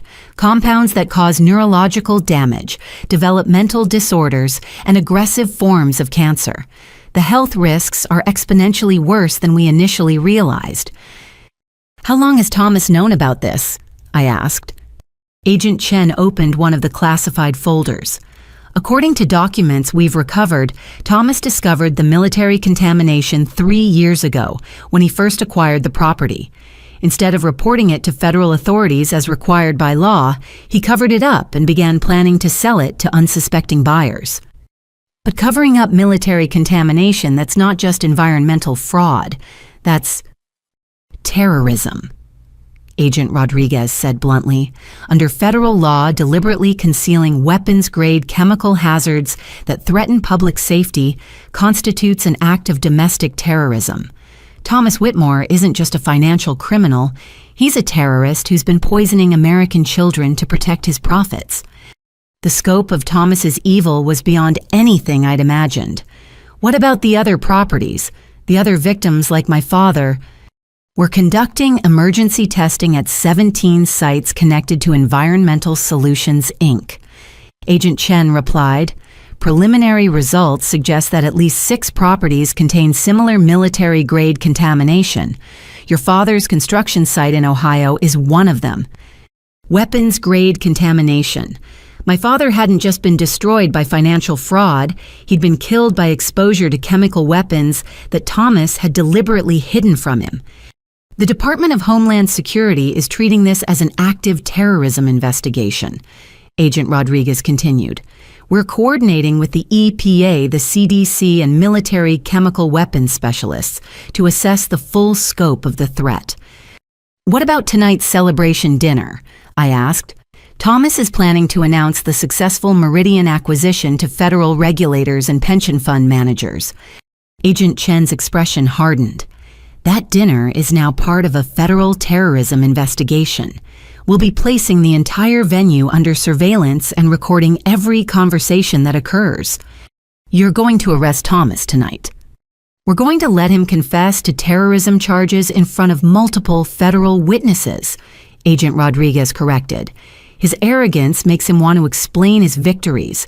Tonight he'll explain how he's been concealing weapons-grade contamination while defrauding pension funds representing 400,000 public employees." My original plan to confront Thomas at the dinner had become unnecessary. The FBI was now conducting its own operation to gather evidence of his crimes with resources and legal authority that I could never have accessed. Ms. Morrison.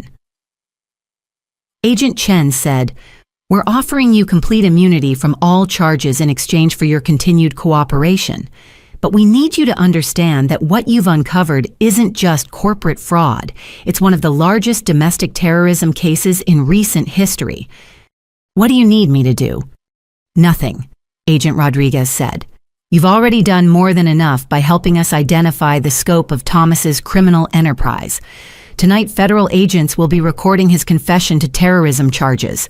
Your role in this investigation is complete." As I sat in that federal interview room, I realized that my quest for justice had revealed something far more horrifying than financial fraud. Thomas Whitmore hadn't just stolen money from pension funds, he'd been deliberately exposing American children to chemical weapons for years, causing developmental disabilities and cancers while covering up the source of their suffering. The 800 children attending schools on contaminated land weren't just victims of environmental neglect. They were casualties of domestic terrorism conducted by a man who valued profits more than human life. My father's death, the destruction of countless families, the systematic theft of retirement funds, all of it had been committed by a domestic terrorist who'd been operating with impunity for decades. But tonight, Thomas's reign of terror would end.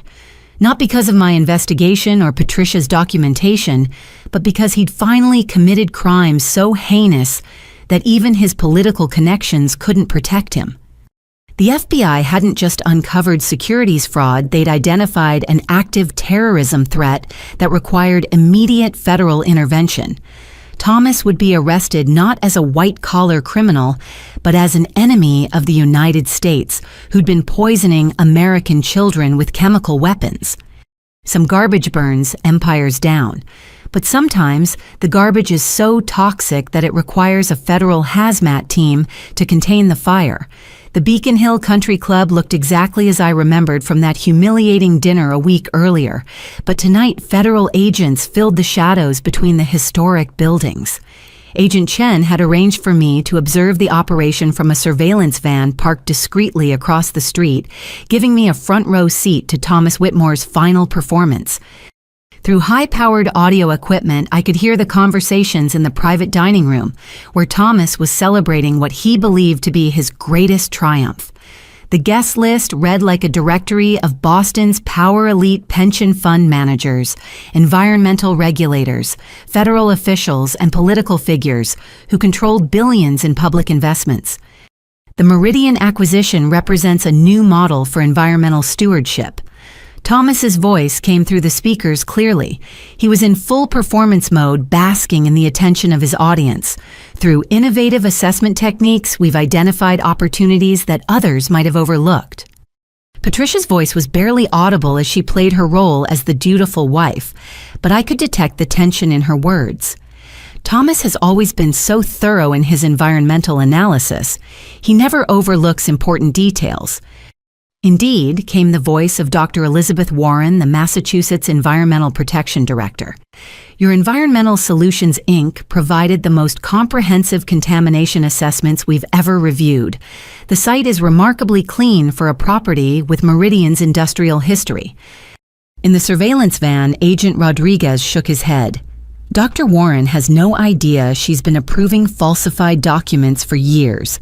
When she learns that her signature authorized the sale of weapons-contaminated property to pension funds, her cooperation will be guaranteed. Gregory's nervous voice joined the conversation. The environmental clearances were certainly thorough. Perhaps too thorough, some might say. Nonsense. Thomas responded with the confidence of a man who believed he was untouchable. Environmental due diligence is like any other aspect of business you pay for expertise, and expertise delivers results. Environmental Solutions, Inc. has been providing those results for 15 years. Agent Chen leaned forward in her chair. He's starting to brag about the scope of his operations. Give him a few more minutes and he'll confess to everything. The conversation in the dining room continued as Thomas held court explaining his philosophy of creative environmental management to an audience that included the very federal officials who would soon be arresting him. His arrogance was breathtaking. He was literally confessing to environmental terrorism in front of EPA regulators and FBI agents who were attending the dinner in their official capacities. That's when the unexpected happened. The dining room doors opened and Marcus Whitmore entered the celebration. Father. Marcus's voice carried clearly through the surveillance equipment. I think we need to discuss some concerns that have come to light about the Meridian environmental assessments. Thomas's tone sharpened immediately. What concerns the assessments were thoroughly reviewed and approved by all relevant authorities. I've been contacted by someone claiming to have evidence that the Environmental Solutions, Inc. reports were falsified, Marcus continued. Someone who seems to have detailed knowledge of our business practices. The surveillance van fell silent as we realized what was happening. Marcus wasn't there to support his father. He was confronting him publicly about the environmental fraud. Who contacted you? Thomas demanded. A former employee of Davidson & Associates who claims you've been systematically defrauding investors through falsified environmental reports. Someone named Kylie Morrison. My blood turned to ice. Marcus was using my name to provoke his father, but he had no idea that federal agents were recording every word of the conversation. Thomas's laugh was cold and sharp. Kylie Morrison is currently in federal custody for securities fraud and corporate espionage. Any accusations she might make are the desperate fabrications of a caught criminal. But what if her accusations are true? Marcus pressed. What if Environmental Solutions, Inc. has been providing falsified reports? What if the Meridian contamination is worse than disclosed? Marcus. Thomas's voice carried a warning edge, but his arrogance wouldn't let him stop explaining. Environmental Solutions, Inc. provides exactly the environmental assessments our clients need. If those assessments differ from what government regulators might find using more primitive testing methods that simply reflects our superior analytical capabilities. Agent Rodriguez smiled grimly. He's confessing to fraud in front of 3 federal regulators and 2 pension fund directors. This is better than we hoped. But Thomas wasn't finished. His need to demonstrate intellectual superiority was overwhelming his survival instincts. The truth is, Thomas continued, environmental regulation in this country is far too restrictive. Former military testing sites like Meridian contain trace amounts of substances that pose minimal risk to public health. But bureaucratic overcaution would require unnecessarily expensive cleanup procedures that make profitable development impossible. former military testing sites. He just admitted knowing about the weapons contamination in front of an audience that included federal officials with security clearances. Military testing sites. Dr. Warren's voice carried sharp surprise. Thomas the Meridian assessments made no mention of military contamination. That information would have triggered mandatory federal review, because mandatory federal review would have prevented a perfectly safe and profitable development. Thomas replied dismissively. Sometimes environmental stewardship requires making informed decisions rather than following bureaucratic protocols designed by people who don't understand the realities of modern business. Agent Chen was already speaking into her radio. All units move now. We have confession to knowing concealment of weapons contamination. Through the audio feed, I could hear the dining room doors opening as federal agents entered the celebration. Thomas's voice rose in confusion and anger as he realized what was happening. "What is the meaning of this?" he demanded. Agent Rodriguez's voice came clearly through the speakers as he entered the dining room. "Thomas Whitmore, you're under arrest for domestic terrorism conspiracy and violation of federal weapons control statutes. You have the right to remain silent." The celebration had become a crime scene. Pension fund managers and environmental regulators who'd attended as guests were now federal witnesses to terrorism charges. Thomas's moment of ultimate triumph had become his public confession to crimes that would send him to federal prison for the rest of his life.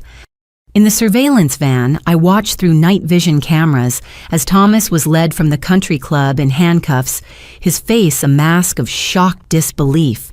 The same dining room where he'd called me garbage a week earlier had become the stage for his final defeat. Patricia emerged from the club shortly after walking with the calm dignity of a woman whose 25-year nightmare was finally ending. She looked directly at our surveillance van and nodded once a gesture of acknowledgement between allies who'd fought the same war from different fronts.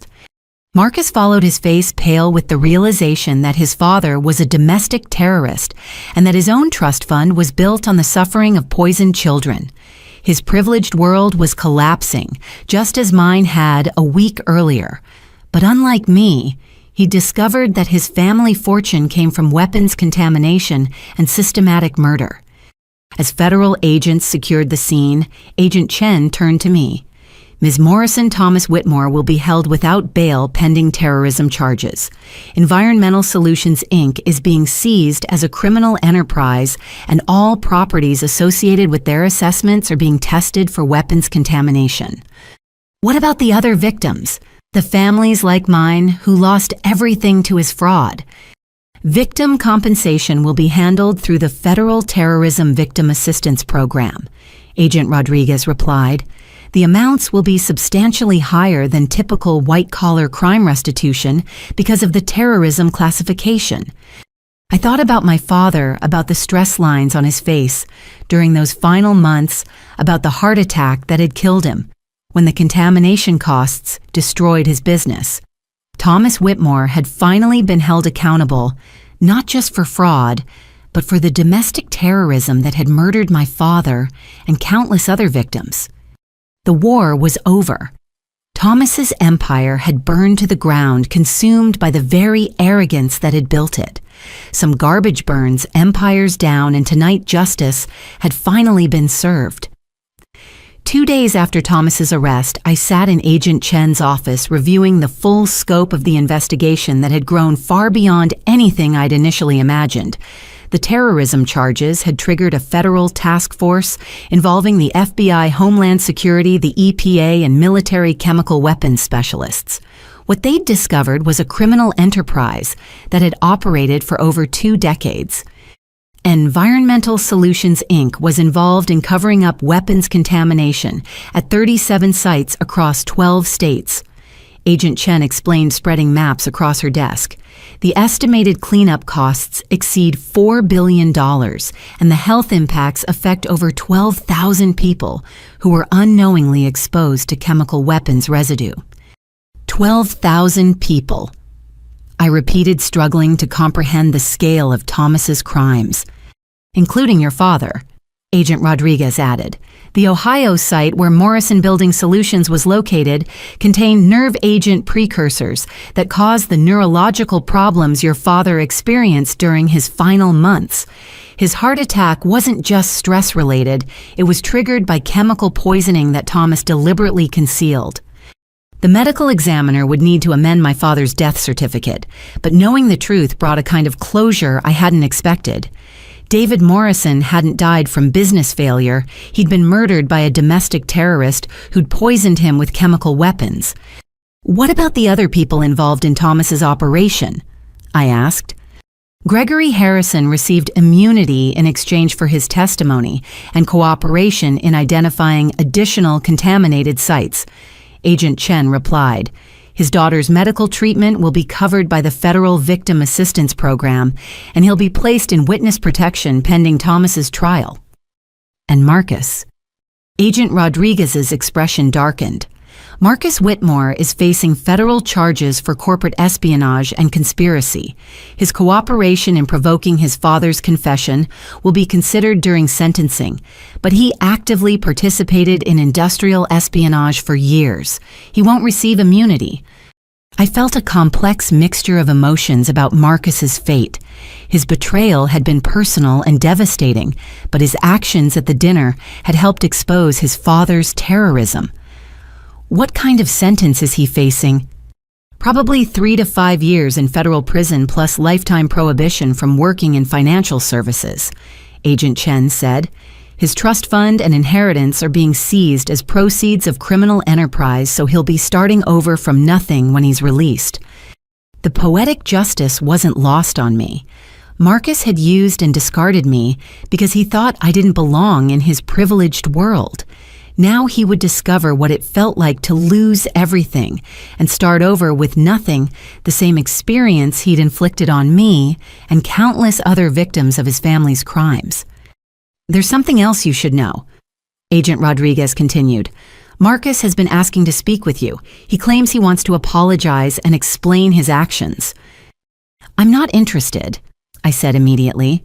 Whatever explanations Marcus thinks he has, they won't change what he did or undo the damage he caused.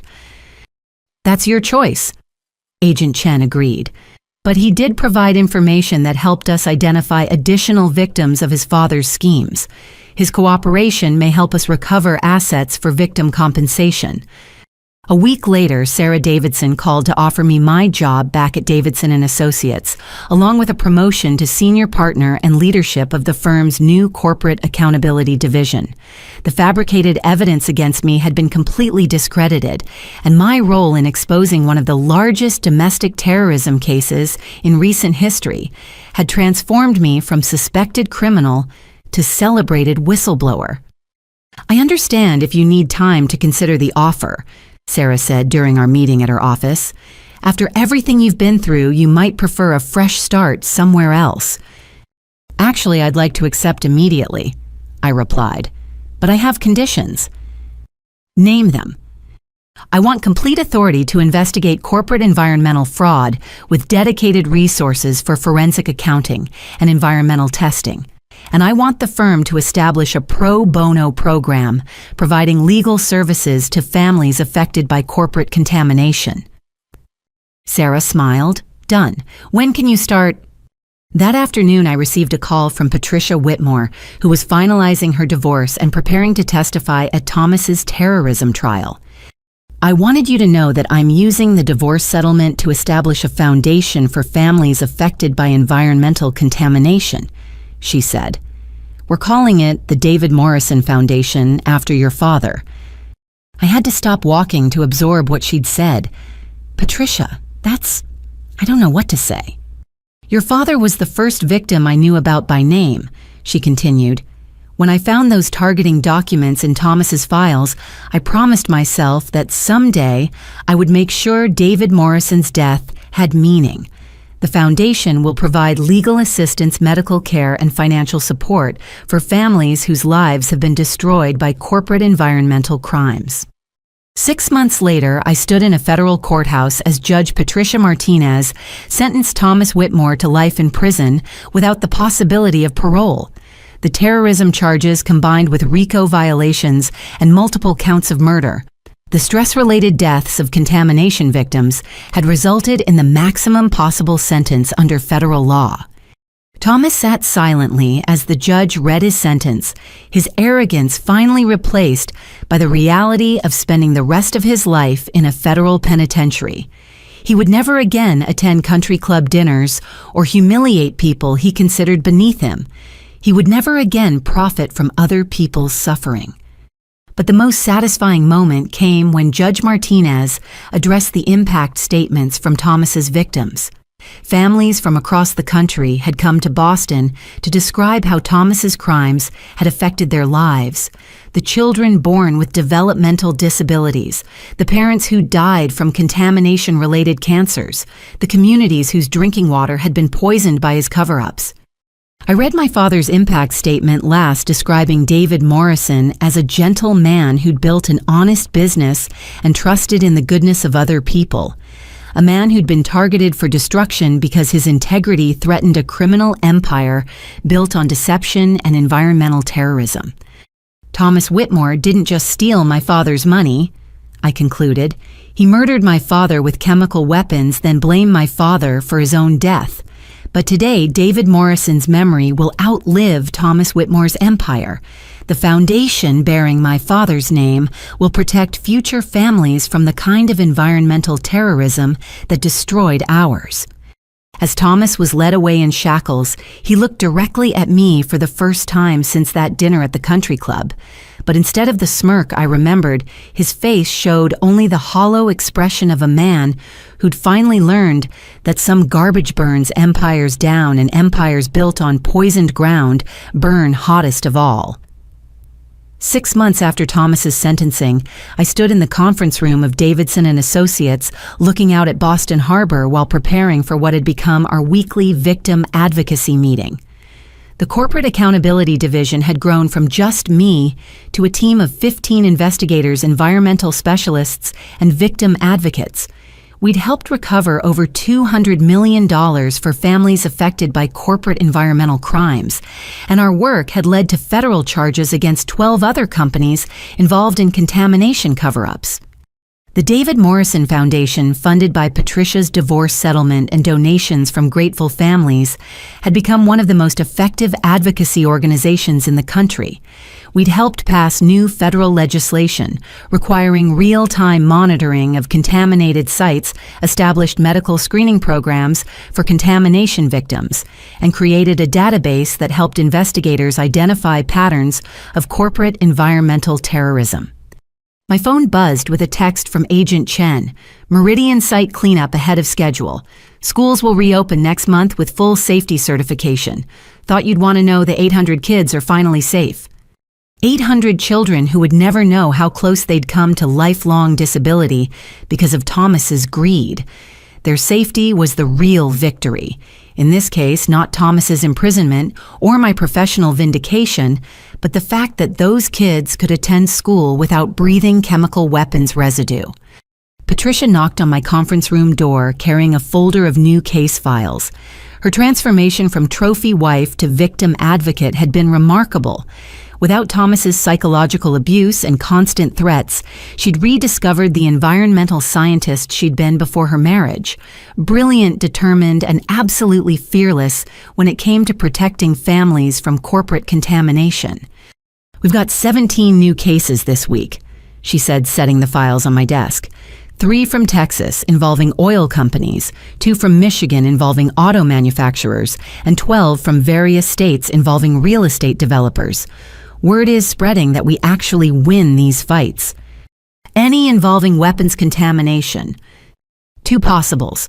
The Texas sites have unusual chemical signatures that match classified military compounds, and one of the Michigan locations was a former government research facility. I've already contacted Agent Chen about federal review. The terrorism prosecution had opened doors that no private investigation could have accessed. Federal agencies that had once protected corporate secrets were now actively investigating environmental cover-ups, understanding that concealed contamination represented potential national security threats. "There's something else," Patricia continued. "Marcus has been released from federal prison after serving 18 months. He's been asking through his attorney if you'd be willing to meet with him." I looked up from the case files, surprised. "Why now?" "Apparently he's been working on victim restitution programs while in prison. His attorney says he's identified assets that could provide additional compensation for families affected by Thomas's crimes. He needs signatures from lead victims to access trust funds that were hidden in offshore accounts." The thought of seeing Marcus again brought back memories. I'd tried to suppress the betrayal, the humiliation, the realization that 18 months of my life had been based on lies. But if meeting with him could help other families recover money they needed for medical treatment or contamination cleanup, my personal feelings were irrelevant. "Set up the meeting," I decided. "But make it official witnesses, recordings, legal documentation. I'm not interested in personal reconciliation, but if he has information that helps victims, I'll work with him." 2 weeks later, I sat across from Marcus in a federal building conference room with attorneys for both sides, present and court reporters documenting every word. Prison had changed him. He'd lost the entitled arrogance that had once defined his personality, replaced by something that looked like genuine remorse. "Kylie," he began, "I know there's nothing I can say that will undo what I did to you. The betrayal, the espionage, the way I used your feelings to steal information from your firm. I spent 18 months in prison thinking about the person I used to be, and I'm ashamed of almost everything about my past life." I kept my expression neutral. "If you have information that helps victim compensation, I'm listening. If you want absolution for your personal choices, you'll need to find that somewhere else." Marcus nodded, understanding the boundaries. "My father hid assets in trust funds located in the Cayman Islands in Switzerland. The accounts contain approximately $600 million that should legally belong to victim compensation programs. I've been working with federal investigators to trace the money and identify legal mechanisms for recovery. What do you need from me? As the daughter of the first identified victim, you have legal standing to authorize asset recovery on behalf of all contamination victims. The offshore banks require victim family signatures before they'll cooperate with federal asset seizure orders." I reviewed the documents his attorney provided.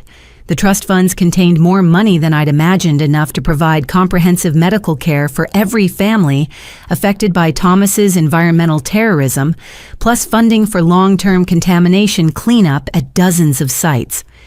"There's one more thing," Marcus said quietly. "I've been volunteering with environmental cleanup organizations since my release, not because I'm trying to rebuild my reputation, but because I needed to understand the real impact of what my family did to people like your father." "And what did you learn?" "That privilege isn't just about having money or social connections. It's about having the power to destroy people without consequences, and I use that power against you in ways that I'm still learning to understand. Your father didn't just lose his business. Because of contamination, he lost his faith in the goodness of other people. That betrayal of trust is something I helped perpetuate." I studied Marcus's face, looking for signs of manipulation or self-serving motivation. What I saw instead was something I'd never seen from him before: genuine understanding of the harm he'd caused.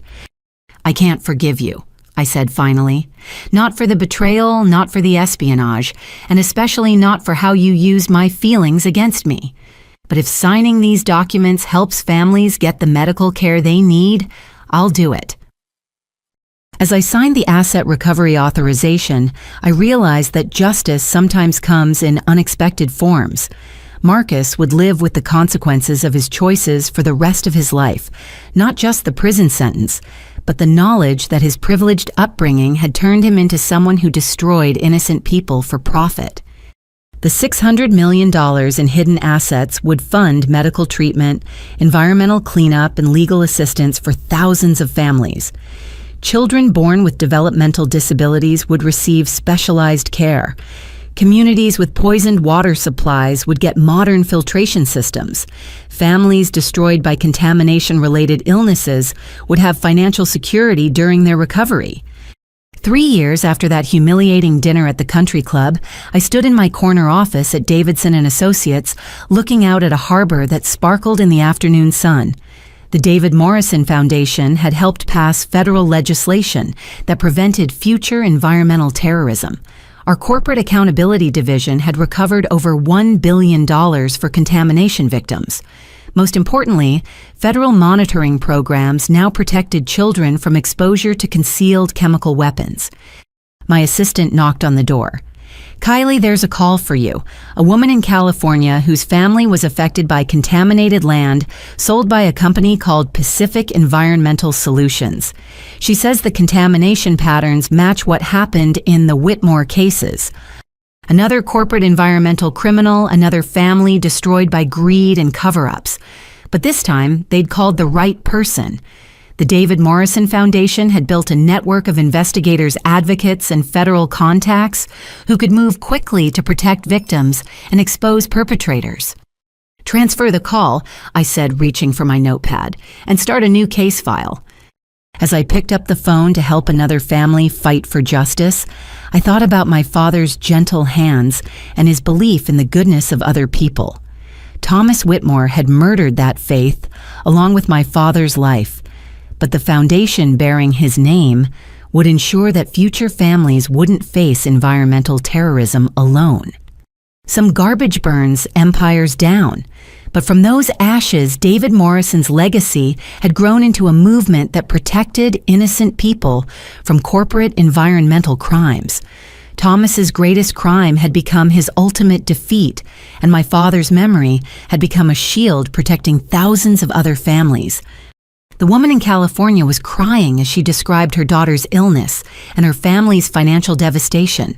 But she'd called the right number, and she would discover that David Morrison's daughter had spent 3 years building an army of advocates who never forgot that behind every contamination case was a family that deserved justice, protection, and hope for the future. That's what real strength looks like, not the power to destroy people, but the determination to protect them.